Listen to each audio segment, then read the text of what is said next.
Wow, ladies and gentlemen, what an incredibly bearish day we saw ourselves in on Thursday, the 9th of October 2014. The Dow Jones Industrial Average down 334 points, the S&P down 40 points, and the Nasdaq down over 90 points. This is quite considerable in the way of technical damage being done to all three of the US markets. It's something that I've been updating you on really beginning about a week ago, 2 weeks ago to be honest, when we had that shooting star candlestick up here in the top of the market. Since then, we've sold off close to 1,000 points. This is very, very interesting, setting up some incredible signals moving throughout 2014 or finishing off 2014, and really the bigger macro and intermediate picture moving into 2015. This weekend in Pivot Point Pro, I'm going to update you on those big signals, those macro signals, which I started to allude people to about 4 days ago when I put out that weekly and monthly divergence taking place across all three of the US indices.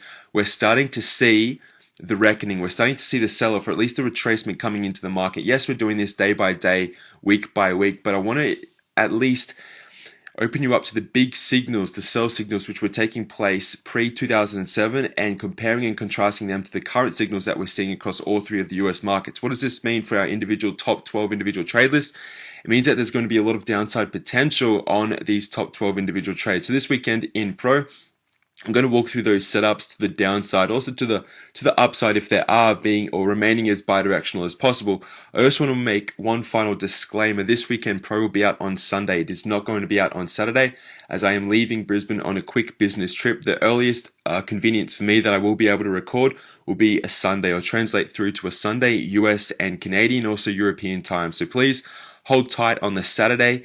I know you want to all see this first thing Saturday morning, but it will be out Sunday morning. I just wanted to make that disclaimer right now and reach as many of those in that analysis class as possible. So have a great Friday trading. If you're not involved in the market, do not overextend yourself on Friday's trading session. Sit tight until the weekend when we can sit down and analyze these markets.